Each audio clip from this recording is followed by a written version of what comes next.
When Lauren was just a little girl, maybe 7 or 8 years old, she used to sit on my lap and tell me about her dreams. She would say, "Daddy, when I get married someday, you have to be the one to walk me down the aisle. Promise me." And I would kiss her forehead and promise her that nothing in this world could ever take that moment away from us. I raised her alone after her mother left us. I sacrificed everything for her.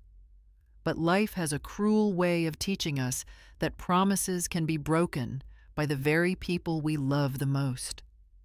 Before I share the rest of this story, let me know where you are watching from today. Drop your location in the comments below.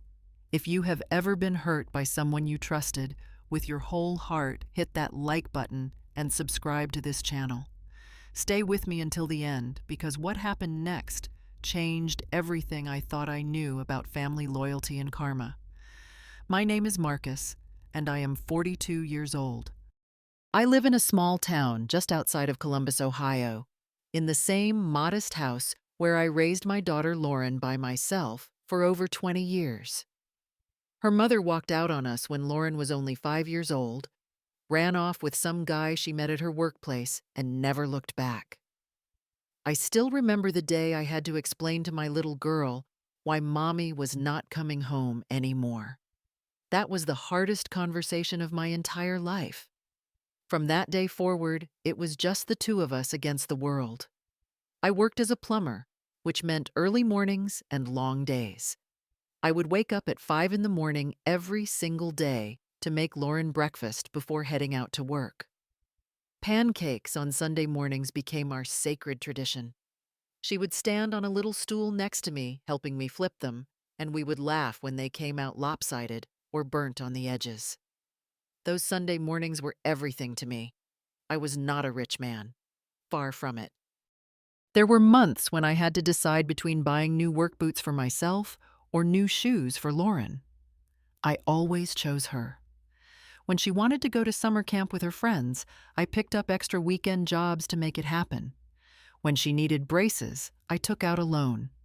Every sacrifice I made was worth it, because I got to watch her grow into a smart, kind, beautiful young woman. Lauren was an excellent student. She worked hard in school and earned a scholarship to a prestigious university in Boston. I will never forget the day she got that acceptance letter. She came running into the kitchen, screaming and crying happy tears, and she jumped into my arms. I drove her to Boston myself, 12 hours on the road, because I wanted to be the one to see her start this new chapter of her life. I helped her move into her dorm room, and when I hugged her goodbye, she whispered, "Thank you for everything, Daddy. I would not be here without you." During her sophomore year, Lauren met a young man named Derek. She called me one evening, her voice bubbling with excitement, telling me all about him. He was studying business, came from a well-off family, and according to Lauren, he was charming and ambitious. I was happy for her. I wanted nothing more than for my daughter to find someone who would love her and treat her right. At first, things seemed fine. Lauren called me regularly, sharing stories about her classes, her friends, and of course, Derek. She told me about dinners at nice restaurants, weekend trips to the coast, and parties at Derek's family home. I could hear how happy she was, and that was enough for me. But slowly, something started to change. The phone calls became shorter and less frequent. When I asked about Derek or his family, Lauren would give me vague answers and quickly change the subject. I told myself not to overthink it. She was busy with school and her new relationship. That was normal, right? The first time I met Derek was during a visit to Boston, about a year into their relationship. Lauren had invited me up for a weekend. I was so excited to finally meet the young man who had captured my daughter's heart. I put on my best clothes, which admittedly were not anything fancy, just clean jeans and a button-down shirt I usually reserved for church. Derek was polite enough when we shook hands, but there was something in his eyes that made me uncomfortable. It was the way he looked at my worn-out shoes, the way his gaze lingered on my calloused hands.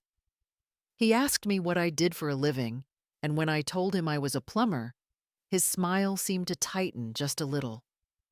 What hurt more than Derek's reaction was Lauren's. She stood beside him, and when I talked about my work, about the satisfaction of fixing things and helping people, she looked embarrassed.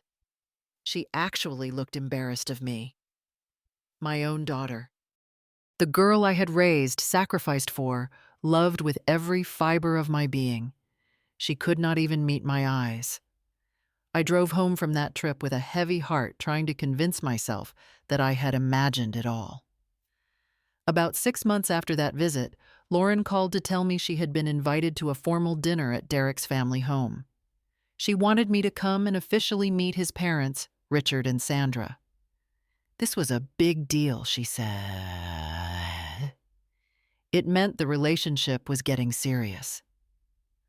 I prepared for that dinner like it was the most important event of my life. I went out and bought a new suit, the first suit I had owned in over a decade. It cost me nearly a week's worth of wages, but I wanted to make a good impression for Lauren's sake. I practiced what I would say, rehearsed little stories and jokes, imagined shaking Richard's hand and telling him how proud I was of the man his son was becoming. The drive to Boston felt longer than usual. When I finally pulled up to the address Lauren had given me, I thought there must have been some mistake. The house was enormous, more like a mansion, really, with a circular driveway, manicured gardens and columns flanking the front entrance. I sat in my old pickup truck for a few minutes, just staring at it, feeling suddenly very small. Lauren met me at the door and walked me inside. The interior was even more impressive than the exterior. Crystal chandeliers, marble floors, artwork that probably cost more than my entire house. Derek greeted me with the same tight smile I remembered from before. Then I met Richard and Sandra. Richard was a tall man with silver hair and the kind of commanding presence that made you feel like you were being evaluated every second. He shook my hand firmly and asked me about my work. When I told him I was a plumber, he raised an eyebrow slightly, and I could practically see him categorizing me in his mind. He made a comment about how someone has to do those jobs, and then quickly moved on to talk about his real estate development company. Sandra was no better. She looked me up and down like I was something unpleasant she had found on the bottom of her designer shoes. She barely spoke to me the entire evening, directing all her conversation toward Lauren and Derek. Throughout the dinner, I kept looking at Lauren, hoping she would say something, anything, to defend me, or at least include me in the conversation. But she sat there silently picking at her food, avoiding my gaze. At one point, Richard made a condescending joke about blue-collar workers, and everyone at the table laughed. Everyone except me. And Lauren, my Lauren, she did not say a word. She just looked down at her plate. I drove home that night feeling like a stranger to my own daughter. After that dinner, the distance between Lauren and me grew even wider. She stopped calling regularly. When I called her, she always seemed rushed, distracted, eager to get off the phone. The holidays came, and for the first time in 20 years, Lauren did not come home for Thanksgiving. I had prepared everything for her visit.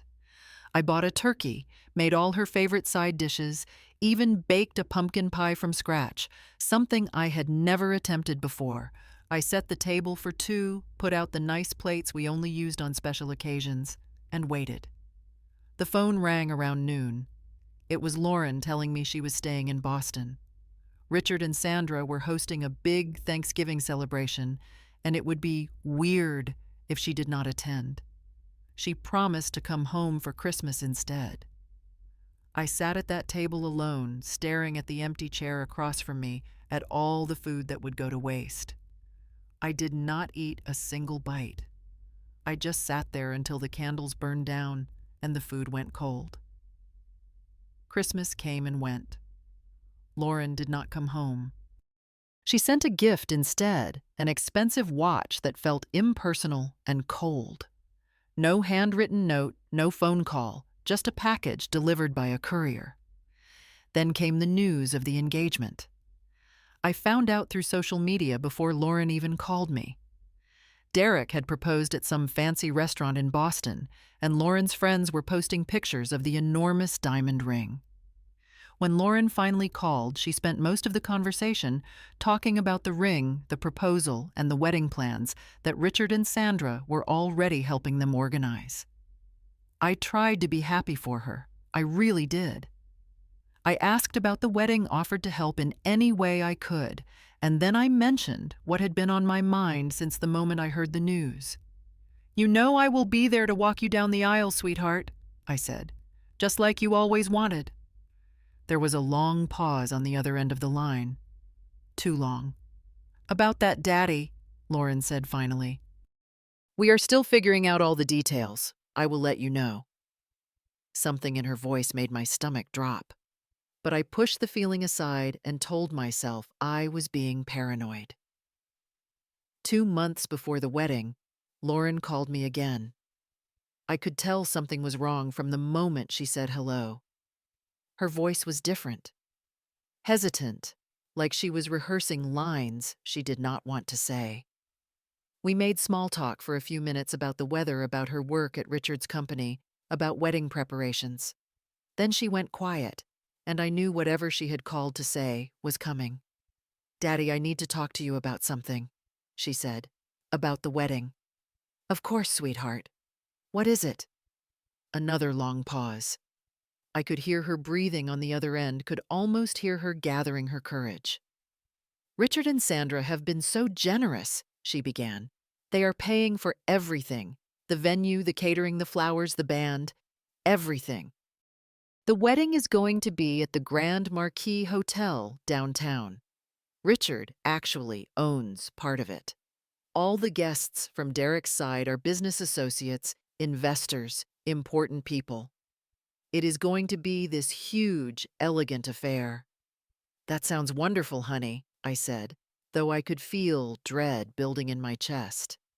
"The thing is," Lauren continued, her voice getting smaller, "Richard and Sandra think it would be best if Richard walked me down the aisle."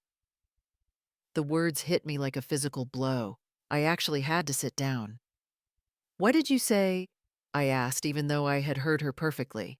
"They said it would make more sense since Richard is paying for everything, and the wedding is basically at his hotel. And all the guests are from their world, business people, executives. They said it would look better if..." "If what?" My voice came out harder than I intended. "If the plumber was not standing next to you at the altar, is that what you are saying? Daddy, please do not make this harder than it already is." "Harder for who, Lauren? I have been dreaming about walking you down the aisle since the day you were born. You used to sit on my lap and make me promise that I would be there. You said nothing could ever take that away from us. Do you remember that? I was a child then. Things are different now." "Different how?" "Because Derek's family has money. Because Richard lives in a mansion and I live in a 3-bedroom house in Ohio. I raised you, Lauren. I was there for every scraped knee, every nightmare, every school play, every heartbreak. Where was Richard all those years?" Lauren started crying. Part of me felt terrible for making her cry, but another part of me was too hurt to care. "You do not understand," she sobbed. "This is my wedding. I need everything to be perfect. Richard has done so much for us. He gave me a job at his company. He helped Derek and me buy our apartment. I cannot just tell him no." "And what about me? 20 years of sacrifice, of putting you first, of loving you unconditionally. Does that count for nothing?" "Of course it counts. But Daddy, I do not want you to feel out of place at the wedding. You would be surrounded by all these wealthy, successful people. I thought you would be more comfortable just sitting as a guest." I laughed then, but there was no humor in it. "You thought I would be more comfortable watching another man walk my daughter down the aisle, watching Richard take the moment that was supposed to be mine. I already told them yes," Lauren whispered. "I am sorry." I hung up the phone without saying goodbye. I sat in my living room in the dark for hours, just staring at nothing, feeling like my heart had been ripped out of my chest. I called Lauren a few days later, hoping maybe she had changed her mind, hoping that once she had time to think about it, she would realize how wrong this was. I told her everything that was in my heart. I reminded her of the years we had spent together, just the two of us. I talked about the sacrifices I had made, the second jobs, the skipped meals, the times I went without, so she could have what she needed. "Lauren, please," I said. "I am your father. I am the one who raised you, who was there for you every single day. Richard might be able to give you money and connections, but he cannot give you what I have given you. He did not earn this moment.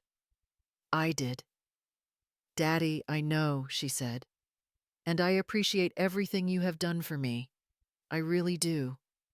But this is my wedding, and I have to make decisions that are best for my future. Richard has been so good to Derek and me. I cannot disrespect him like that." Disrespect him? What about me, Lauren? What about the disrespect of telling your own father he is not good enough to walk you down the aisle? "Please do not make me choose," she said, her voice cracking. "I am not making you choose. You already chose." After that conversation, I made a decision. I was not going to the wedding. I could not sit in a pew and watch Richard take my place, watch him receive the honor that belonged to me while everyone looked at me with pity, or worse, did not look at me at all. The wedding day arrived, and I stayed home. I sat on my front porch with a glass of iced tea, watching the sun move across the sky, thinking about what was happening hundreds of miles away.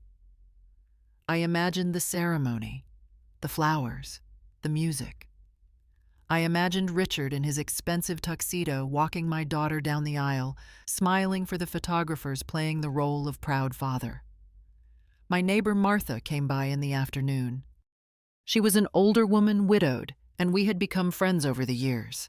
She had watched Lauren grow up, had babysat her when I needed to work late. She knew everything that had happened. "You should have gone," she said gently. "No matter what, she is still your daughter." "I could not do it, Martha. Sitting there watching that man take my place. It would have killed me." Martha nodded slowly. "I understand. But Marcus, I have lived a long time, and if there is one thing I know, it is that life has a way of teaching people what really matters. Sometimes those lessons come hard and fast." I did not know what to say to that. I just sat there watching the shadows lengthen across my yard, wondering if I would ever see my daughter again. For 14 months, I heard almost nothing from Lauren. She sent a short email after the wedding, thanking me for understanding why I could not walk her down the aisle, which I thought was ironic, since I had never said I understood. She called once on my birthday, a brief conversation that felt more like an obligation than a genuine desire to connect. Otherwise, silence. I tried to move on with my life. I kept working, kept going through the motions. But there was a hollow place in my chest where my daughter used to be, and nothing seemed to fill it.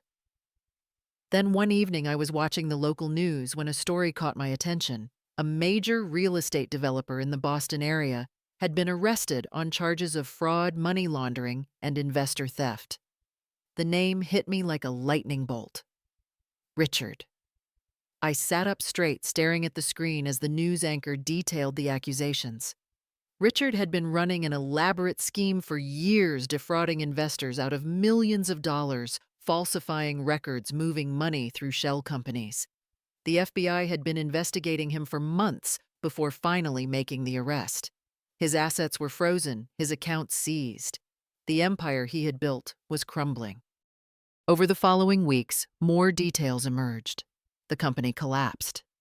Derek, who had been working for his father without any real skills or qualifications, suddenly found himself unemployed and unemployable. The mansion was seized by the government. The luxury cars were taken. Sandra, Richard's wife, filed for divorce almost immediately, and disappeared to Europe with a younger man she had apparently been seeing for years. She had only stayed with Richard for his money, and the moment that money vanished, so did she. I would be lying if I said I did not feel some sense of vindication reading those headlines. But mostly, I felt worried about Lauren. Whatever had happened between us, she was still my daughter, and I knew her life was being destroyed right along with Derek's. About a month after Richard's arrest, I got a phone call from a number I did not recognize. It was Lauren's friend from college, someone I had met once or twice years ago. She told me that Lauren was in bad shape. She and Derek had been forced to move out of their apartment and were living in a tiny rental in a rough part of town. Derek was refusing to take any job he considered beneath him and had become angry and resentful. Lauren was working double shifts just to pay rent. And from what her friend could tell, Derek had started showing his true colors, a man who had never been tested by hardship and crumbled completely when faced with it. I thanked the friend for calling and hung up. Then I sat for a long time thinking about what to do. 3 weeks later, on a rainy Tuesday evening, there was a knock at my front door. I was not expecting anyone. I opened the door, and there was Lauren. She looked nothing like the confident, polished woman I had last seen in photographs from her wedding. She was thin, too thin. Her eyes were red and puffy with dark circles underneath. Her clothes were wrinkled. She looked like she had not slept properly in weeks.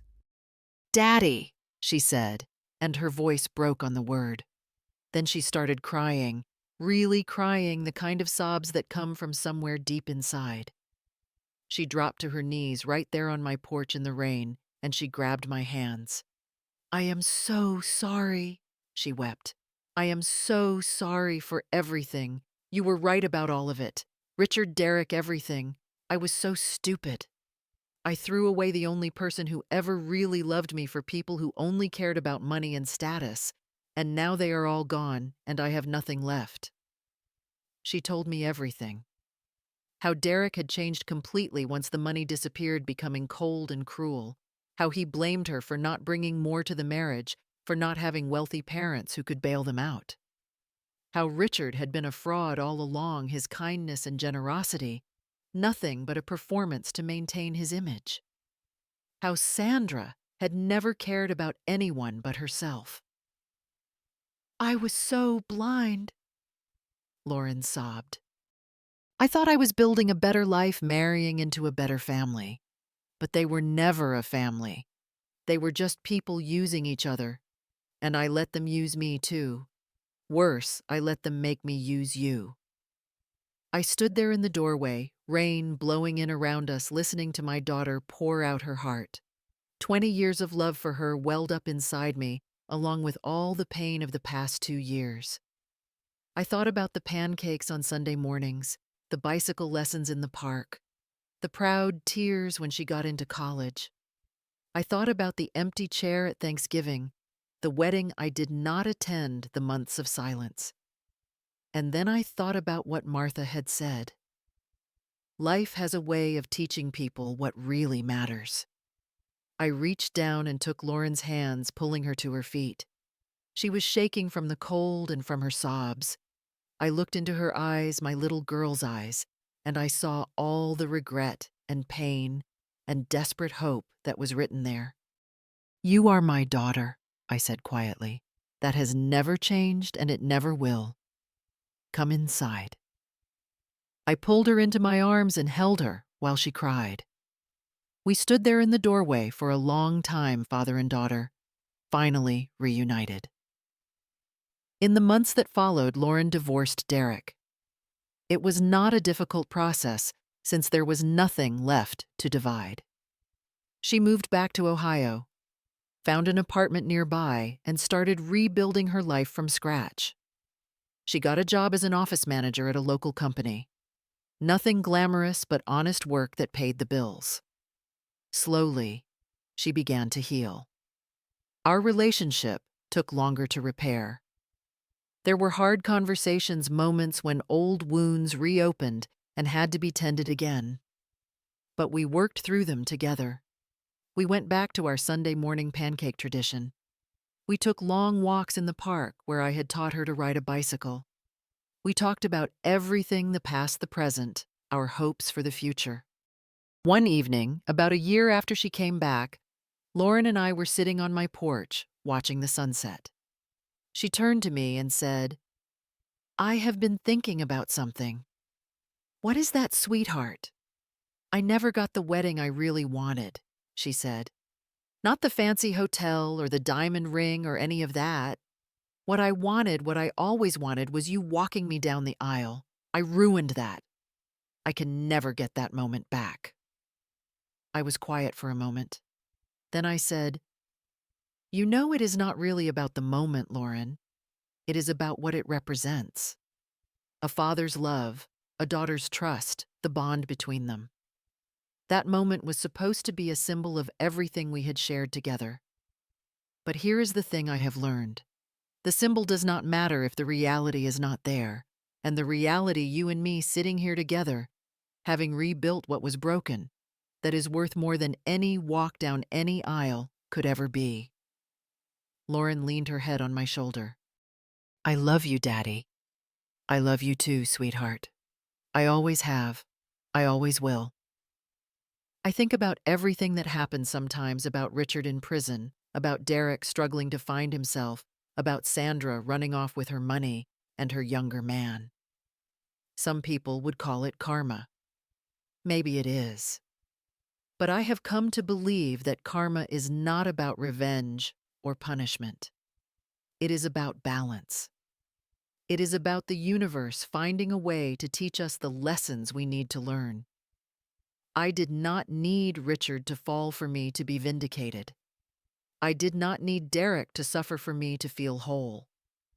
What I needed was my daughter back, and I got that.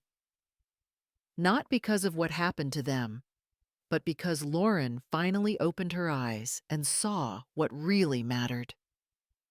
If you are listening to this story and you have someone in your life who loves you unconditionally, someone who has sacrificed for you and stood by you through everything, please do not take them for granted. Do not let money or status or anything else make you forget what is real, because those things can disappear in an instant. But true love, the kind that does not ask for anything in return, that is the only thing that lasts. Now I want to hear from you. Have you ever been hurt by someone you loved and trusted? Have you ever had to forgive someone who broke your heart? Share your story in the comments below. And if this story touched you in some way, please hit that like button, subscribe to this channel, and share this video with someone who might need to hear it today. Thank you so much for staying with me until the end. I wish you and your family nothing but love, healing, and the wisdom to always recognize what truly matters in this life. Take care of each other, and I will see you in the next one.